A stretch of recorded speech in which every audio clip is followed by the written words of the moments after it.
시청자 여러분 안녕하십니까? 일요일 뉴스타트 3부 시작합니다. 밤사이 전남에 호우특보가 내려진 가운데 돌풍과 천둥, 번개를 동반한 강한 비가 쏟아졌습니다. 비구름이 예상보다 남쪽에 유입되면서 수도권과 강원 영서 지역 호우 예비특보는 모두 해제됐지만 오전까지 중부 지역에도 많은 비가 내리는 곳이 있겠습니다. 취재기자 연결해 자세한 날씨 알아보겠습니다. 나혜인 기자. 네, 사회부입니다. 네, 밤사이에 전남 지역에 집중호우가 내렸죠. 네, 특히 보성과 신안, 영암 등 전남 가운데서도 남부 지역에 장대비가 쏟아졌습니다. 시간당 30mm에서 많은 곳은 50mm까지 쏟아지면서 피해가 잇따랐습니다. 지금 보고 계신 곳은 전남 영암군 삼호읍입니다.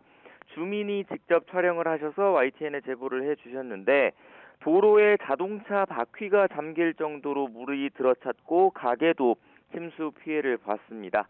일단 영암과 무안, 목포 등 전남 13개 시군에 내려졌던 호우주의보는 조금 전 새벽 6시 반을 기해 모두 해제됐습니다. 밤사이 전남 지역에서 비구름이 강하게 발달한 건 따뜻한 공기가 비교적 많이 분포해 있던 서해 남부 해상을 중심으로 성질이 다른 두 공기가 세게 충돌했기 때문입니다. 기상청은 현재 비구름대가 북동쪽으로 이동하고 있다며 오전까지는 곳에 따라 돌풍과 천둥, 번개를 동반한 매우 강한 비가 내리는 곳이 있겠다고 밝혔습니다. 수도권 등 중북부 지역에 내려진 호우 예비특보도 모두 해제됐죠. 네, 강한 비구름이 예상보다 남서에서 북동 방향으로 또 전남과 영남 지역을 지나면서 수도권과 강원 영서에 내려진 호우 예비특보는 새벽 3시를 기준으로 모두 해제됐습니다. 하지만 중북부 지역에서도 오전까지는 곳에 따라 일시적으로 강한 비가 내리는 곳이 있을 것으로 보입니다. 서해안과 강원 일부 지역을 중심으로는 강풍특보가, 또 서해 중부 해상에는 풍랑특보가 내려져 있어 주의가 필요합니다. 내일까지 총 강수량은 전남 남부 많은 곳에 120mm 이상, 경남과 전북에는 많게는 80mm 이상, 수도권과 강원 지역은 20에서 60mm가량으로 예상됩니다. 특히 남부 지역에서는 최근 며칠 사이 이미 많은 비가 내린 만큼 추가 피해 없도록 철저한 대비가 필요합니다. 지금까지 사회부에서 전해드렸습니다. 악천후 속에 열린 가수 싸이의 야외 콘서트가 공연 도중 무대 구조물이 떨어지는 등 아찔한 모습 끝에 안전상의 이유로 중단됐습니다. 중부지방 곳곳에선 건물 외장재가 무너져 내리거나 도로가 파이는 등 크고 작은 피해가 잇따랐습니다. 임성재 기자의 보도입니다. 폭우와 강풍 속에 무대 중앙에 설치된 조명이 크게 흔들립니다. 곧이어 무대 가장자리 5m 정도 높이에서 구조물 하나가 떨어져 나갑니다.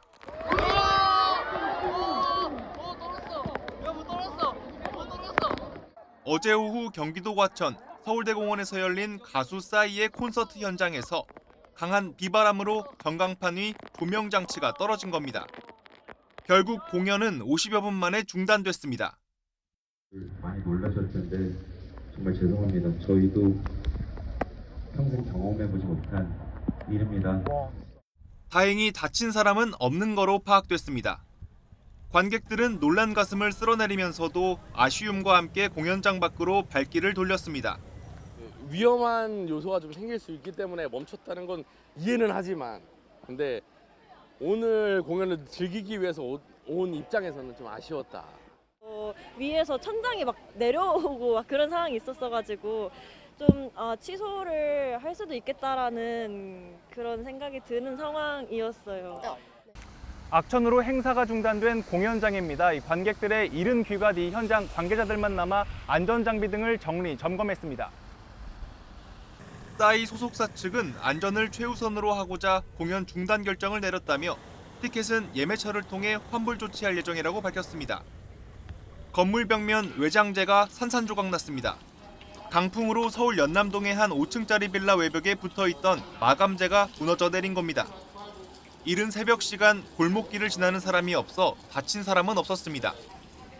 안에서는 천둥 소리 치는 줄 알았거든요. 밖에 종성하길래 보니까 이게 와장창 떨어져 있더라고요. 서울 경복궁역 앞 도로엔 가로 40cm, 세로 20cm, 깊이 70cm가량의 파임 현상이 나타났습니다. 도로는 4시간여 만에 복구됐는데 작업 동안 주변 2개 차로가 통제됐습니다. 경기 포천시 이동면 일대엔 한때 주택과 펜션 등 950여 가구에 전기 공급이 끊겼습니다. 3시간 반 만에 복구 작업을 완료한 한국전력공사 관계자는 강한 비바람으로 나무 등이 전선을 건드려 피해가 발생한 거로 추정된다고 밝혔습니다. YTN 임성재입니다. 이번 장맛비로 전국에서 축구장 1,900개 면적의 농작물이 침수 피해를 봤습니다. 충남 지역은 전국에서 가장 피해가 컸는데 이렇다 보니 복구 작업이 아직 진행되지 못한 곳도 있습니다. 김기수 기자입니다. 비료포대가 어지럽게 널려 있고 집기류들은 진흙이 묻은 채 방치돼 있습니다. 농기계도 물에 잠겨 작동을 멈췄습니다. 한쪽에 쌓아뒀던 장독대는 모두 깨져 성한 것을 찾아볼 수 없습니다. 농막안 바닥에는 불어난 하천에서 함께 쓸려온 진흙이 가득합니다. 이번 장맛비로 과수원과 농막이 침수되는 피해를 본 농민은 복구는 엄두도 나지 않는다고 말합니다. 농장비 같은 거, 농기구 같은 거, 아이고 엉망이에요. 지금 그냥 하나도 못 써요. 물 들어가 하나도 못 써요. 혼자 하기가 어려워갖고 지금 제가 할 수 있는 것만 하고. 인근 인삼밭도 사정은 비슷합니다. 지지대가 꺾여 있고 햇빛 가림막은 진흙과 뒤엉켜 있습니다. 피해를 입은 농경지입니다. 밭에 떠밀려온 토사가 가득하고 수의 흔적들이 그대로 남아 있습니다. 농림축산식품부는 이번 장맛비로 충남에서 피해를 본 농경지는 906헥타르에 달한다고 밝혔는데 전국에서 가장 넓은 피해 면적입니다. 그렇다 보니 지자체와 자원봉사자들이 복구 작업에 나서고 있지만 원래 모습을 되찾기까진 상당한 시간이 소요될 것으로 보입니다. 전북에선 한때 시간당 70mm가 넘는 폭우가 쏟아졌습니다. 이미 많은 비가 내려 농경지 침수 등 추가 피해가 우려됐지만 비구름이 빠르게 빠져나가면서 큰 피해는 없는 것으로 파악됐습니다. 전주는 그래도 다행히 큰 피해가 없어서 그럭저럭 잘 지내고 있는데 이 뉴스를 보면 충청도고 강원도고 너무 피해가 많아 정말 걱정돼요. 하지만 다음 주 초까지 충청과 전북 등 전국에서 100mm 안팎의 비가 더 내릴 것으로 보여 농경지와 시설하우스 등 추가 피해가 없도록 주의가 필요합니다. YTN 김기수입니다. 밤사이 내륙 곳곳에서 다소 강한 비가 내린 가운데 오늘 새벽 전남에는 강한 비구름이 유입되면서 한때 시간당 50mm 이상의 폭우가 쏟아졌습니다. 어제 오후에 발달한 3호 태풍 개미도 막바지 장맛비에 변수로 작용할 전망입니다. 방기성 K웨더 예보센터장 나와 계십니다. 안녕하세요. 네, 안녕하세요. 네, 지금 서울은 비가 그친 것 같은데 호우특보는 남부지방에 내려진 거죠? 네, 그렇습니다. 어제 이제 예측을 할 때는 오늘 새벽에 수도권을 포함해서 이쪽으로 비가 많이 내릴 것을 예상을 했고요. 오전 중에 충청, 그다음에 남쪽으로 내려갈 거로 예상을 했는데 예상보다 좀 빠르게 남쪽으로 내려가면서 현재는 주로 이제 남해안 쪽으로 전선대가 위치하고 있는 것으로 판단이 되고요. 중부지방 지금 수도권은 비는 일단 그쳤지만 이제 오전 중반이나 오후쯤에 한 차례 비는 계속 좀 있을 것으로 예상이 됩니다. 네, 지금 전남에는 얼마나 내리고 있는 건가요? 시간당 아침에 많이 내릴 때는 시간당 50mm까지 내렸고요. 예. 현재는 20에서 30mm 정도 내리고 있습니다. 예, 그런데 수도권 등 중부에도 어제 저녁에 갑자기 비가 무섭게 쏟아졌는데요. 이 때문에 야외 공연이 취소될 정도였습니다. 이곳 상황도 전해주시죠. 실제로 이제 어제 저녁 같은 경우 전선대가 좀 빠르게, 그러니까 사실은 지금 굉장히 서울 쪽에 습하고 기온이 많이 올라가 있는 상태에서 북쪽에서 찬 공기가 내려오다 보니까 전선이 만들어진 거죠. 일종 약간 돌풍 전선 같은 거라고 저희들이 얘기를 하는데 폭은 좁은데 순간적으로 상당한 많은 비와 강한 바람을 동반하는 이 프론트가 서울 쪽으로 빠져나가면서 실제로 이제 공연장이라든가 혹은 야구장 이런 쪽이 이제 경기도 중단이 되고 공연도 중단이 되는 이러한 현상이 발생을 했죠. 네, 지금 레이더 영상을 보면 이제 남부지방에 강한 비구름대가 형성되어 있고 이제 수도권을 중심으로 약한 비구름대가 있는데 그럼 이 두 비구름대의 차이점은 뭔가요? 실제로 이제 가장 강하게 남쪽과 북쪽의 기단이 맞춰서 형성되는 장마전선은 남쪽에 있는 것이고요. 중부지방은 아직 그 중심 자체가 북쪽에 있기 때문에 소강 상태를 보일 뿐인 것이지 대기 자체가 상당히 불안정하기 때문에 여기서 언젠가 바로 그 비구름대가 만들어질 그런 지역인 건 맞습니다. 네, 이번 비구름대가 이제 지속 시간이 짧다고 말씀을 해주셨는데 그래서 이렇게 바람을 동반하는 건가요? 어젯밤에 바람이 엄청 불더라고요. 어제같이 지나간 이런 전선 같은 경우는 돌풍을 동반하는 그 거의 한 초속 한 20-30m의 네. 돌풍을 동반하는 그런 전선대들이었죠. 그리고 올 장마의 특징이 실제로 바람이 상당히 강합니다. 그러니까 전선이 통과하는 지역 쪽으로는 계속 강풍 경보가 발령돼 있거든요. 오늘 같은 경우도 현재 서해 안쪽 또 동해안 쪽 이쪽으로는 강풍특보가 발령돼 있는 것처럼 상당히 바람이 많이 붑니다. 올해는. 이번에도 그렇고 특히 그 밤 사이에 유독 강한 비가 집중되는 걸로 보이는데 원인을 꼽을 수가 있을까요? 이게 이제 우리가 야행성 장마라고 얘기를 하죠. 밤 늦게부터 이제 새벽 사이에 주로 강한 비가 집중이 되는 형태인데요. 이거는 이제 기온차 때문에 그런 현상이 발생을 하죠. 자, 이제 우리가 그 남쪽 아주 고온다습한 남쪽 고기압과 북쪽의 한랭 건조한 고기압이 부딪히면 거의 전선이 만들어지고, 그런데 이 기온차가 클수록 대기 불안정이 강해지기 때문에 그 비구름대는 더욱더 발달하게 됩니다. 그런데 이제 이 서쪽에서부터, 그러니까 남서쪽에서부터 많은 수증기를 공급을 해줘야만 호우 형태가 내립니다. 네. 그러니까 뭐 올해는 시간당 100mm 이상의 호우도 많이 내렸지만은 그런 호우가 발생하기 위해서는 하층 제트가 받쳐줘야 되는데 이런 하층 제트가 강하게 만들어지는 것도 결국 북쪽과 남쪽 고기압의 기온차가 클 때 만들어집니다. 그러니 대기 불안정이 강해지는 거죠. 그런데 이런 그 제트 기류가 낮에는 좀 이런 난류 때문에 좀 약해져요. 근데 밤에는 난류가 없지 않습니까? 지표면 이런 복사 이런 뜨거운 공기 같은 것이 없다 보니까, 그렇다니까 밤에는 없다 보니까 제트 기류가 좀 하층 제트가 강해지는 영향도 있고요. 두 번째는 이제 대개 북쪽은 대륙성 고기압의 영향을 받는단 말입니다. 좀 한랭 건조한 남쪽은 해양성 기단 영향을 받으니까 굉장히 습하고 좀 고온인데, 이 밤에 되면은 남쪽 해양성 기단은 기온차가 없죠. 낮이나 밤이나 거의 같은데 북쪽은 대륙성 기단이다 보니까 낮에는 뜨거운데 밤에는 냉각이 돼버립니다. 그러니까 밤에는 기온차가 더 커지거든요. 네. 그러니까 남쪽과 북쪽의 기온차가 커질수록 대기 불안정은 더 강해지죠. 그러다 보니까 밤이나 새벽에 호우가 계속 내리고 있는 겁니다. 네, 시간당 100mm가 넘는 강한 비가 자주 내린다고 말씀을 해주셨는데 시간당 100mm라면 어느 정도인지 사실 가늠하기가 어렵거든요. 뭐 폭포수를 그대로 맞는 느낌이다, 이렇게 보면 된다라는 보도도 있던데 맞습니까? 거의 그런 정도라고 보시면 되겠죠. 우리가 이제 보통 비가 강한 비가 내린다, 이게 15mm 정도입니다. 그런데 이제 시간당 30mm 내리면은 운전을 할 때 와이퍼가 움직이질 않습니다. 움직이질 않는 우리가 정도. 생각할 때 하도 100mm 많이 오니까 그냥 뭐 많지 않다고 자꾸들 생각하시는데 그게 아니죠. 엄청난 거죠. 저 같은 경우 직접 눈으로 본 건 한 50mm 정도 내릴 때 봤는데 시간당. 네. 그때 진짜 낮이었는데도 캄캄하더라고요. 그리고 시계도 한 10m 정도밖에 확보가 안 되고 그냥 양동이로 물을 붓는 정도. 네. 그런데 이거보다 만약 100mm가 된다면은 뭐 거의 정말로 그냥 폭포. 운전할 수 없는 정도. 운전을 못 합니다. 네. 그 시간에 뭐 거의 운전한다는 거는 시계도 확보도 안 되고 네. 아무것도 안 보입니다. 시야 확보가 안 되는 정도라고 말씀해 주셨는데 그런 괴물 같은 비라고도 보도가 있더라고요. 이런 100mm가 넘는, 시간당 100mm가 넘는 강한 비가 자주 내리는 이유 뭐라고 보십니까?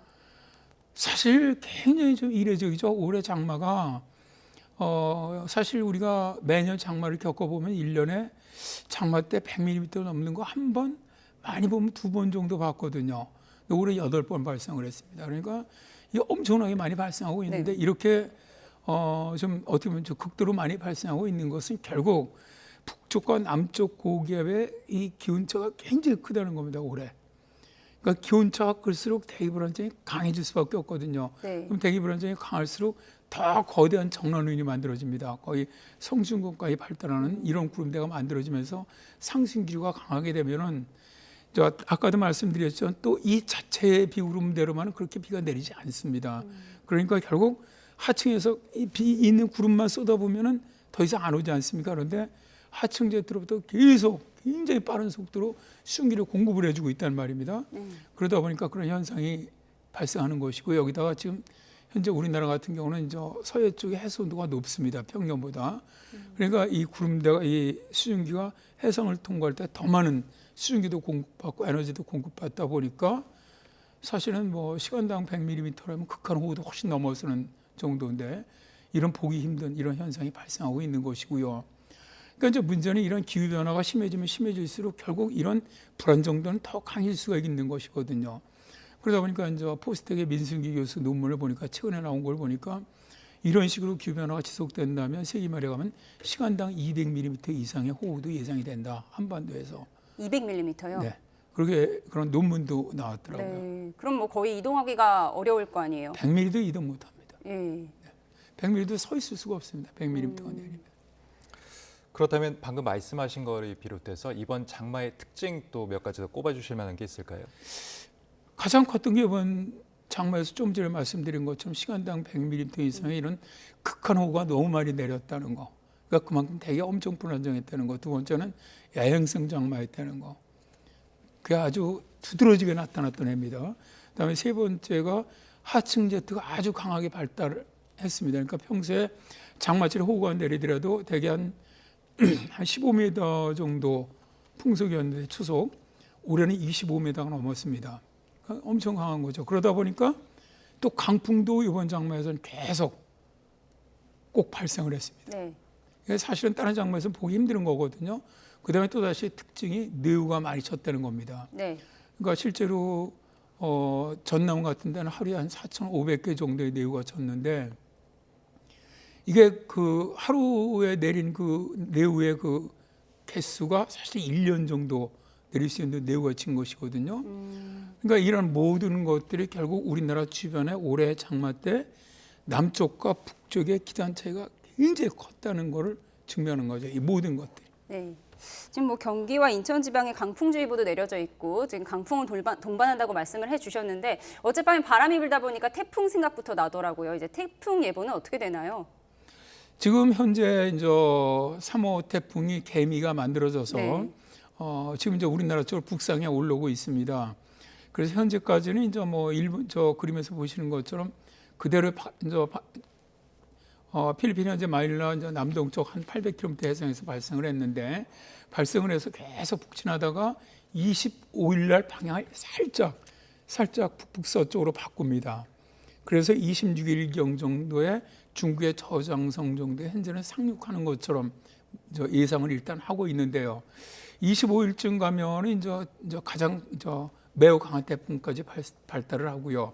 다시 육지에 가까우니까 26일에는 강한 태풍이 되는데 일단 저 예상 진로대로 올라온다면 일단 제주도라든가 남서 해안 정도는 간접적인 영향을 일단 받을 것으로 봅니다.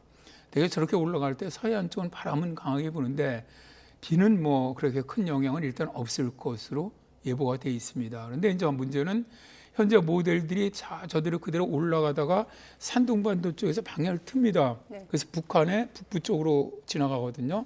만약 그렇게 간다면 수도권까지는 꽤 지나갈 때 한 30일 정도 다시 비가 내릴 수는 있습니다. 예, 끝으로 이제 7월 하순에 접어들었습니다. 이제 장마가 끝나는 시점도 예상이 가능할까요?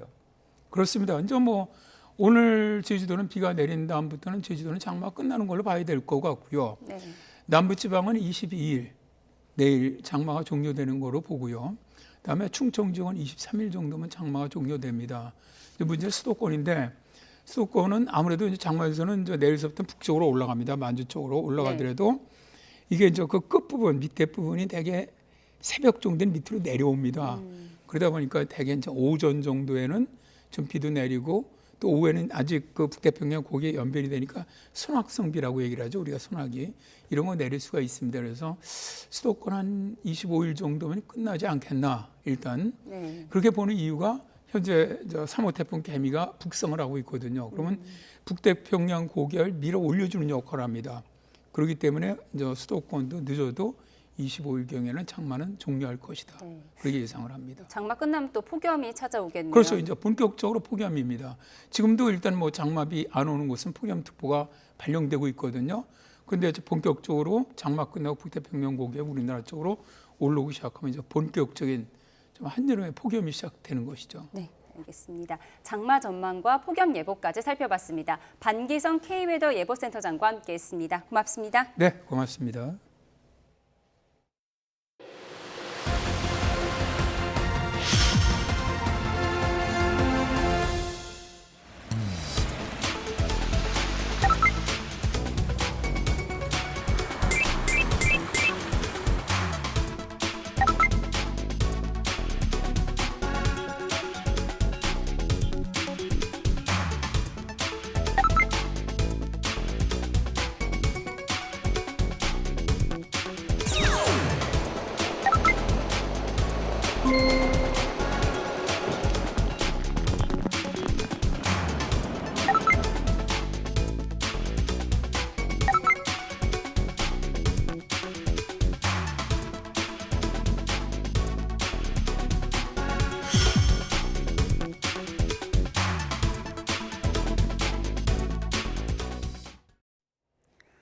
국민의힘 새 지도부를 뽑는 7.23 전당대회의 당원 선거인단 ARS 투표와 국민 여론조사가 내일까지 이틀 동안 진행됩니다. 앞서 전체 당원 84만 1천여 명 가운데 40%가량인 34만여 명이 모바일 투표를 마친 가운데 투표하지 않은 당원들은 해당 기간 동안 ARS 투표에 참여할 수 있습니다. 한동훈, 원희룡 후보는 이틀 연속 영남권을 찾고 나경원 후보는 강원에서, 윤상현 후보는 서울에서 각각 막바지 당원 표심 공략에 나설 예정입니다. 민주당 차기 대표와 최고위원 후보들은 어제 제주, 인천에 이어 오늘은 강원과 대구, 경북 지역에서 경선을 치릅니다. 민주당은 오전에는 강원, 오후에는 대구, 경북에서 합동연설회를 열고 후보들의 정견 발표를 진행한 뒤 앞서 이틀간 이루어진 지역 권리당원 온라인 투표 결과를 발표합니다. 경선 첫날에는 이재명 후보가 90.75%를 득표했는데 경선 2일차에도 압도적인 득표율을 올릴지 주목됩니다. 당대표 1명과 최고위원 5명으로 구성되는 민주당 차기 지도부는 지역별 경선 결과와 대의원 투표, 국민 여론조사 등을 합산해서 다음 달 18일 전국 당원대회에서 선출됩니다. 국회에서는 과반 의석으로 입법 속도전에 나선 야당과 법적 대응으로 역공에 나선 여당이 맞붙으면서 파열음이 계속되고 있습니다. 그런 사이에 개정이 꼭 필요한 법안은 뒷전으로 밀려나 입법 공백이 장기화하고 있다는 지적이 나오고 있습니다. 손효정 기자의 보도입니다. 가결되었음을 선포합니다. 가결되었음을 선포합니다. 가결되었음을 선포합니다. 22대 국회가 문을 연 지 50일. 개혁과 정권 심판을 명분으로 연일 입법 속도전을 펼치고 있는 민주당. 위원장을 확보한 상임위를 중심으로 여당 반발을 뒤로하고 당론 법안들을 빠르게 통과시키고 있습니다.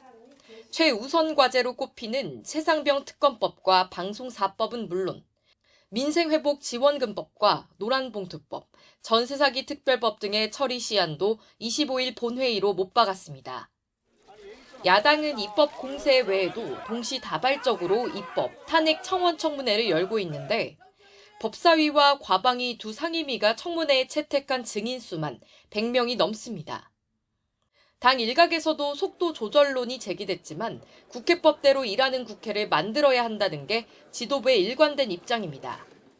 목리보다 법이 우선입니다. 민주당은 윤석열 정권의 실정을 바로잡고 민생을 살리라는 국민의 명령을 이행하기 위한 비장한 각오로 제22대 국회에 임하고 있습니다. 전방위적인 야당 공세의 국민의힘은 국회 관례와 협치 정신에 반하는 입법 폭주라며 강하게 반발하고 있습니다.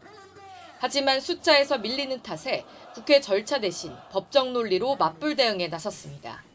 특히 윤석열 대통령 탄핵 청원 청문회를 두고 사실상 탄핵 절차를 우회하기 위한 꼼수라며 헌법재판소에 권한쟁의 심판을 청구했습니다.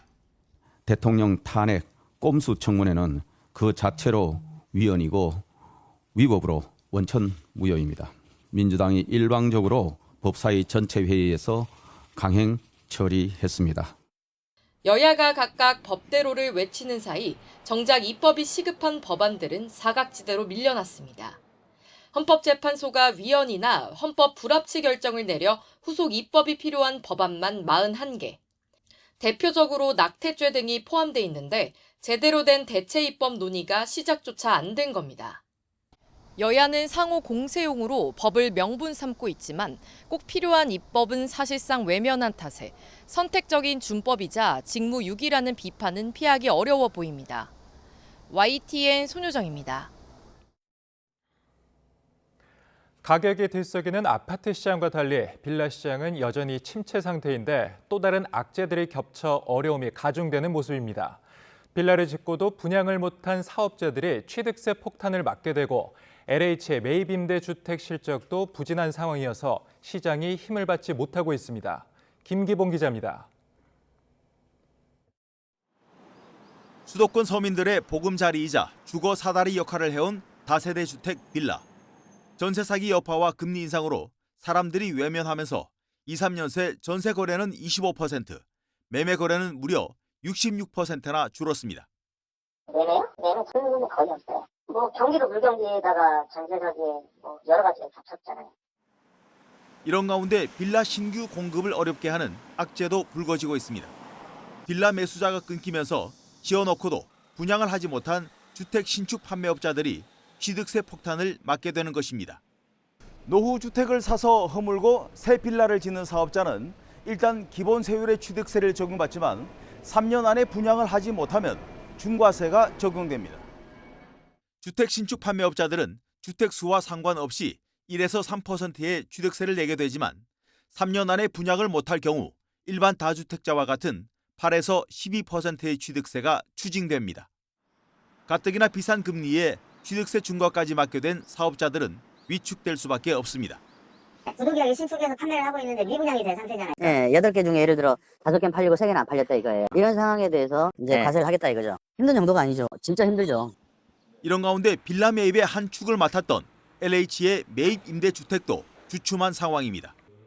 지난해 국토부가 내린 중공주택 원가 이하 매입 지침과 신규주택 매입가 상한제로 인해 22년 16,600여 건이었던 LH의 매입 실적은 지난해 5,500여 건으로 3분의 1 토막이 났고 올 상반기에는 1,500여 건으로 더 줄었습니다.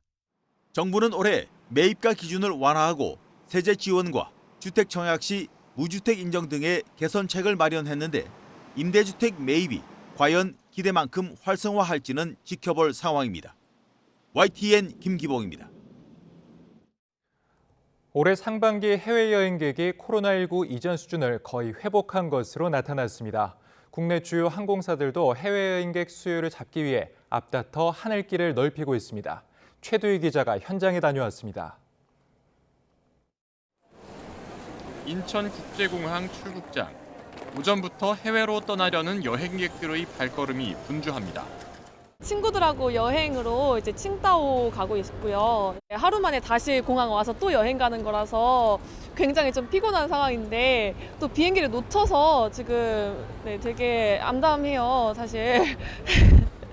네, 그래서 지금 뭐 사실 기대 반, 피곤한 반.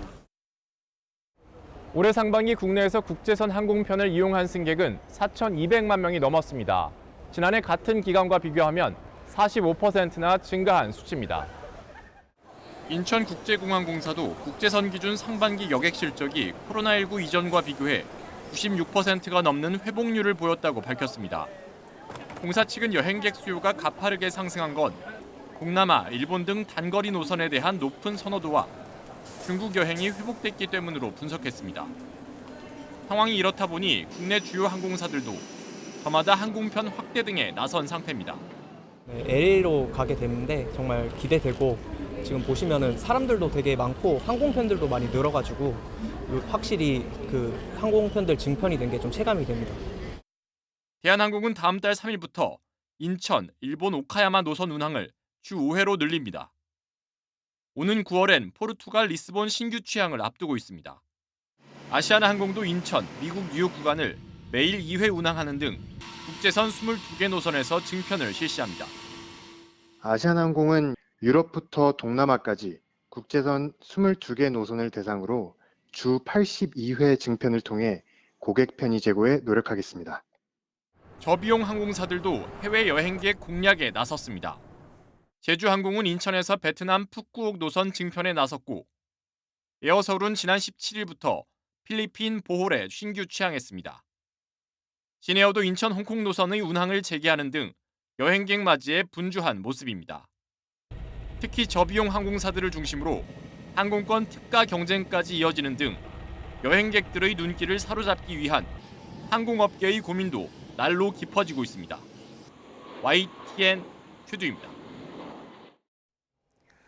이스라엘이 가자지구 전쟁 발발 이후 처음으로 친이란 성향의 후티 반군 본거지가 있는 예멘 본토를 공습했습니다.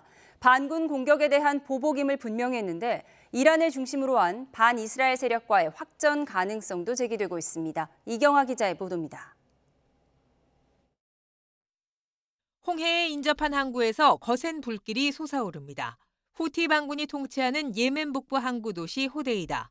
유류 탱크와 정유시설 등이 이스라엘의 폭격을 받은 겁니다. 반군 측은 이스라엘이 민간인까지 겨냥했다며 대가를 치를 것이라고 경고했습니다. تؤكد القوات المسلحة اليمنية أنها سترد على هذا العدوان السافر وأنها بعون الله تعالى. 지난해 10월 가자지구 전쟁이 시작된 이후 이스라엘이 예멘 본토를 직접 공습한 것은 이번이 처음입니다. 이스라엘은 이번 공습이 전날 무인기 공격에 대한 보복 조치임을 분명히 했습니다. 이스라엘 텔아비브의 아파트에 대한 무인기 공격으로 10여 명의 사상자가 나온 뒤 후티 측은 자신들이 벌인 것이라고 밝혔습니다. 개전 후 팔레스타인을 지지해온 반군이 홍해를 오가는 상선을 공격해오다 이제 이스라엘의 심장부까지 겨냥한 겁니다. למעלה מ-200 פעם. בפעם הראשונה שבה הם פגעו באזרח ישראלי, הכינו אותם, ואנחנו נעשה את זה בכל מקום שבו הדבר הזה יידרש. 베냐민 네타냐후 이스라엘 총리는 후티 반군이 이란에서 무기를 들여오는 통로인 항구를 정밀 공격한 것이라고 강조했습니다. 이스라엘은 전쟁 중인 하마스뿐 아니라 후티와 레바논 남부의 친이란 무장 세력 헤즈볼라와도 최근 자주 충돌하고 있습니다. 이란의 은밀한 지원 속에 신형 무기로 무장한 반이스라엘 진영의 공조 움직임도 포착되고 있습니다. 이 때문에 가자 전쟁에 이들이 가세해 전선이 확대될 가능성에 대한 우려가 커지고 있습니다. YTN 이경아입니다. 지난 19일 전 세계를 강타한 IT 대란의 영향에 대해 마이크로소프트 MS는 윈도우 운영 체제를 사용하는 모든 기기에 1% 미만의 영향을 주었다고 밝혔습니다. MS는 자사 블로그에 올린 공지에서 현재 크라우드 스트라이크의 업데이트가 윈도우 기기 850만 대에 영향을 미친 것으로 추정한다며 이런 규모는 모든 윈도우 기기의 1% 미만이라고 밝혔습니다. 이어 그 비율은 작지만 광범위한 경제적 사회적 충격은 주요 서비스를 운영하는 많은 기업에서 크라우드 스트라이크를 사용하고 있음을 반영한다고 설명했습니다. MS는 문제를 해결할 수 있는 지침을 윈도우 메시지 센터에 게시했으며 엔지니어와 전문가 수백 명을 배치해 고객들과 함께 서비스를 복구하기 위해 작업하고 있다고 밝혔습니다. 전 세계에 큰 파장을 미친 IT 대란이 특히 항공 분야에 집중된 가운데 주요 항공사들이 전산 시스템을 복구해 서비스를 재개하기 시작했습니다. 하지만 이번 사태로 전 세계에서 취소되거나 지연된 항공편이 수만 편에 달하는 데다 서비스를 완전하게 정상화하기까지는 시간이 더 필요해 승객들의 피해가 이어지고 있습니다. 항공편 추적 사이트 플라이트어웨어에 따르면 미국 동부 시간으로 20일 오후 2시 기준 전 세계 항공편 1,992편이 취소됐고 2만 5천여 편이 지연됐습니다.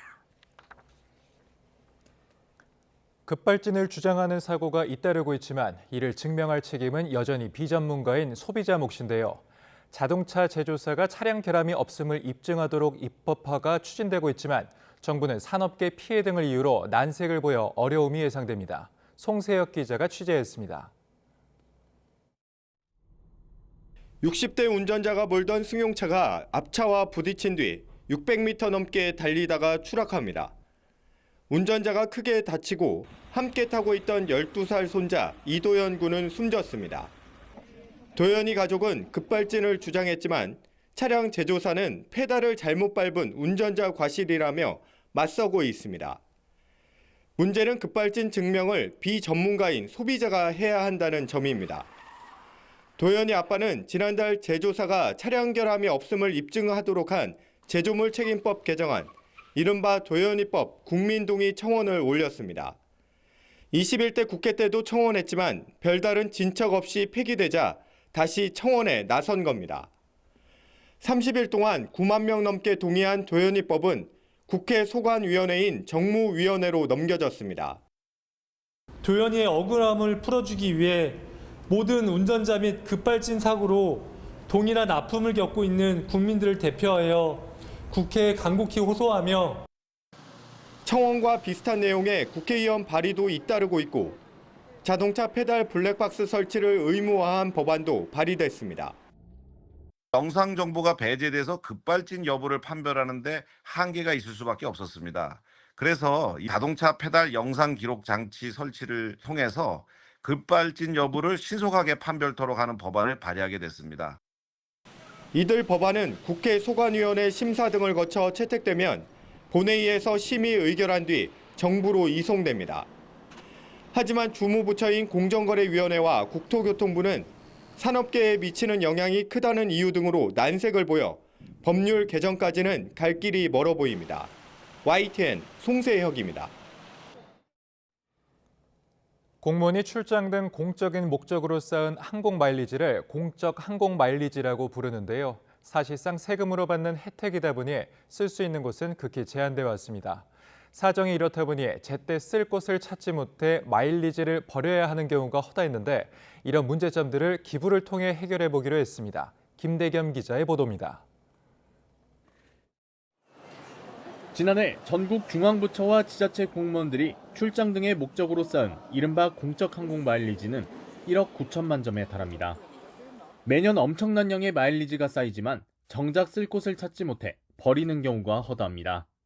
국민 세금으로 적립한 마일리지 특성상 공적 용도로만 사용을 제한하다 보니 제때 사용처를 찾지 못해 마일리지가 없어지거나 퇴직 공직자에게 귀속되는 겁니다. 사실상의 예산 누수인 셈입니다. 이 같은 문제점은 지난해 국회 국정감사 과정에서도 지적됐습니다. 이제 항공권을 구매할 때 공적 항공 마일리지 사용한 적은 없으시잖아요. 한 번도 없으시던데. 그런가요? 예, 사용하지 않는 마일리지는요. 10년의 유효기간이 지나 소멸이 되거나 또 퇴직 시에 개인에게 귀속이 됩니다. 국민권익위원회가 넉 달간 실태조사를 통해 확인한 이 같은 누수 현상은 예상보다 심각했습니다.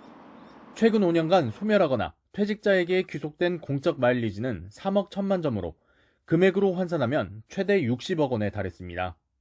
공무원 여비 규정상 출장 시 혜택 좌석 구매나 승급, 부가 서비스 이용 등 극히 제한된 용도로만 활용할 수 있다 보니 매년 엄청난 양의 마일리지가 제대로 쓰이지 못하고 버려진 겁니다. 권익위는 이 같은 조사 결과를 토대로 전국 290여 개 공공기관에 남은 항공 마일리지로 물품을 구매, 사회복지시설 등 취약계층에 지원할 것을 권고했습니다.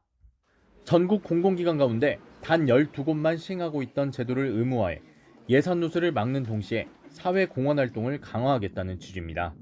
국민들이 소중하게 마련해준 세금으로 누적된 마일리지인데 그 마일리지들이 무단히 없어지는 것들을 방지할 수 있는 그런 장점이 있을 것 같습니다. 지난해 유효기간이 끝나 소멸하거나 퇴직 공무원이 가져가게 된 마일리지는 7,400만 점. 금액으로 환산하면 최대 14억 원에 달합니다. 권익위는 모든 공공기관이 권고를 받아들일 경우 매년 최소 수억 원의 기부 효과가 생길 것으로 내다보고 있습니다. YTN 김대겸입니다.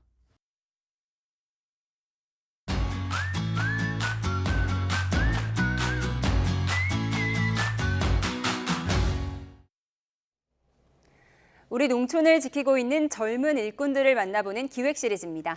오늘은 가족과 저녁에 있는 삶을 위해 귀농을 선택한 일명 꿀벌 부부 청년 농부를 만나봅니다. 오점곤 기자가 취재했습니다. 물 맑고 공기 좋기로 유명한 충청북도 대청호 부근에 자리한 양봉장. 이곳은 도시 생활을 접고 7년 전 1년 간격으로 귀농한 최고야 도혜밀 씨 부부의 소중한 일터입니다. 산란이 좀 어떤 것 같아요? 이 정도면 잘 나는 거 아니에요, 여보? 아직은 이제 더운 거에 비해서는 잘 나고 있네, 산란은. 관리하는 벌통은 380여 개, 꿀벌로는 1,200만 마리 정도 됩니다. 아무래도 여기가 상수안보구역으로 지정되어 있으니까 예. 공장도 없고 축사도 없고 그러다 보니까 벌들이 깨끗한 물 마실 수 있고 좋은 꿀 따올 수 있고. 채밀은 보통 5, 6월에 집중적으로 이뤄지고 요즘은 꿀벌을 관리하는 시기입니다. 네, 보통 벌통을 열 때 이 훈연기를 사용하게 되는데요. 말린 쑥을 태워서 연기를 내는 건데 흥분한 벌을 진정시켜주는 역할을 한다고 합니다. 귀농 초반, 기후변화에 극심한 장마에 때론 잘 몰라서 좌절하기도 했지만 지금은 비교적 안정적인 단계에 들어간 상황. 부부는 꿀벌 판매뿐만 아니라 아이들을 위한 꿀벌 체험장과 직접 딴 꿀을 이용한 베이커리 체험도 시작했습니다. 꿀쌀 피자 한다고 해서 와봤거든요. 네. 그래서 아이들이 피자 만드는 것도 좋아하고 피자 먹는 것도 좋아해서 좋은 경험인 것 같아요. 충청북도 농업기술에서는 특허 출원한 한방 뱅쇼 제조 기술을 이 꿀벌 부부에게 기술 이전하여 가구품 생산에 도움을 주고 있습니다. 가족과 함께 저녁이 있는 삶을 살아야겠다며 두 딸과 선택한 귀농. 제가 업무 자체가 조금 이렇게 회식도 많고 저녁 술자리가 좀 많은 좀 직무를 좀 맡다 보니까 집에 들어오면 아이들 잘 때 그러니까 들어오고 나갈 때도 아이들 잘 때 나가고. 지금은 가족이랑 진짜 끈끈해지는 건 있어요. 굉장히 아이들도 아빠를 따르고 저도 신랑이랑 정말 하루 종일 붙어 있거든요. YTN 오정곤입니다. 제주 바다에서 멸종 위기종인 남방 큰 돌고래 새끼가 또 죽은 채 발견됐습니다. 1년 반 동안 벌써 11마리째인데요. 이례적인 현상이어서 정밀 조사 등 대책 마련이 시급한 상황입니다. 고재영 기자입니다. 남방 큰 돌고래 무리가 헤엄칩니다. 선두에 있는 돌고래 주둥이에서 하얀 물체가 보입니다. 태어난 지 한 달도 채 안 돼 죽은 새끼입니다. 어미는 다른 돌고래와 함께 어린 새끼의 장례의식을 치렀습니다. 이처럼 새끼 돌고래가 죽은 채 발견된 건 지난해 3월부터 최근까지 모두 10마리가 넘습니다. 돌고래는 12달을 임신했다가 출산하는데 조산이 의심되는 경우도 관찰됩니다. 11개체가 1년 반이 채 안 되는 사이에 희생을 당했는데 그중에 보면 진짜 어린 개체들이 있어요. 조산으로 의심되는 개체들이 개 중에 좀 보여요. 돌고래 선박 관광과 소음에 따른 스트레스가 이딴 새끼 돌고래 죽음의 원인으로 추정됩니다. 버려진 어구나 해양 쓰레기도 성체 돌고래와 새끼 모두의 생명을 위협하고 있습니다. 전문가들은 남방 큰 돌고래 새끼의 잇따른 죽음이 바다가 보내는 경고라고 강조합니다. 이 새끼들이 이렇게 죽는다는 거는 뭐 바다의 어떤 그 안 좋은 어떤 시그널이 아닌가. 제주 연안에는 멸종 위기종인 남방 큰 돌고래가 120여 마리만이 사는 것으로 추정됩니다. 새끼 남방 큰 돌고래의 연이은 죽음은 결국 남방 큰 돌고래 종 보존에도 영향을 미칠 수 있어 대책 마련이 시급합니다. YTN 고재영입니다. 프리미어리그 이적설이 나온 강원의 양민혁 선수가 멀티골을 터뜨리며 팀 승리를 이끌었습니다. 전북은 울산과의 현대가 더비에서 승리하며 하위권 탈출에 시동을 걸었습니다. 김동민 기자가 보도합니다. 잉글랜드 프리미어리그 이적설이 나온 강원의 양민혁이 멀티골로 팀의 대승을 견인했습니다. 전반 23분에 찾아온 중거리 슛 기회. 양민혁의 슈팅이 멋진 궤적을 그리며 골문 구석으로 꽂힙니다. 양민혁의 올 시즌 K리그 6호 골. 후반 20분에는 발리슛으로 한 골을 더 추가하며 팀의 4대0 승리를 이끌었습니다. 양민혁은 올 시즌 7골과 3개의 도움으로 10개의 공격 포인트를 완성했고 강원은 리그 선두 김천을 승점 2점 차이로 바짝 추격하며 리그 3위로 도약했습니다. 또 저희 팀에서는 또 제가 공격수이고 또 득점을 해줘야 또 팀에 좋은 영향을 끼치기 때문에 제가 좀 득점을 좀 욕심을 내고 또 좀 바래왔었는데 또 오늘 경기를 두 골 통해서 그걸 좀 홀가분하게 씻어낼 수 있었던 것 같아요. 전북은 홈에서 열린 울산과의 현대가 더비에서 안드리고의 맹활약을 앞세워 승리했습니다. 후반 33분 안드리고가 오른쪽 측면에서 내준 크로스를 티아고가 다이빙 헤더로 선제골을 터뜨렸고 후반 추가 시간에는 선제골을 도운 안드리고가 승리를 결정짓는 추가골을 넣으며 2대0 승리를 완성했습니다. 전북은 강력한 압박과 파이팅 넘치는 경기력으로 하위권 탈출에 희망을 보여줬습니다. YTN 김동민입니다.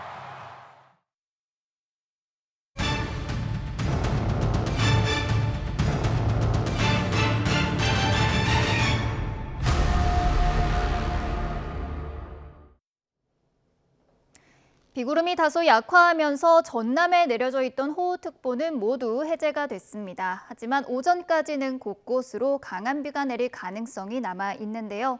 여기에 중부 서해안과 강원 영동에는 강풍특보가 내려진 가운데 초속 20m 안팎의 강한 바람이 불고 있습니다. 시설물 관리와 안전사고에 주의하셔야겠습니다. 예상되는 비의 양도 많이 조정이 됐습니다. 서울 등 수도권 지방은 내일까지 20에서 60mm의 비가 내리겠고요. 그 밖의 지역은 10에서 많게는 60mm의 비가 더 내리겠습니다. 이미 많은 비가 내려서 지반이 약해져 있습니다. 전남 지역에 강하고 많은 비가 집중되며 산사태특보가 확대하고 있으니까요. 관련 기상 정보도 꼼꼼히 챙기셔야겠습니다. 남부지방은 저녁부터 비가 소강 상태를 보이겠고요. 남은 한 주간 무더위가 기승을 부리겠습니다. 한편 어제 오후에 필리핀 동쪽 해상에서 제3호 태풍 개미가 발생했는데요. 아직 진로는 유동적인 상황이지만 태풍이 몰고 온 수증기가 우리나라에 영향을 줄 가능성이 있습니다. 지금까지 날씨 정보였습니다. 이상으로 휴일 아침 뉴스타트 마칩니다. 잠시 후 뉴스와이드가 이어집니다. 시청해주신 여러분 고맙습니다.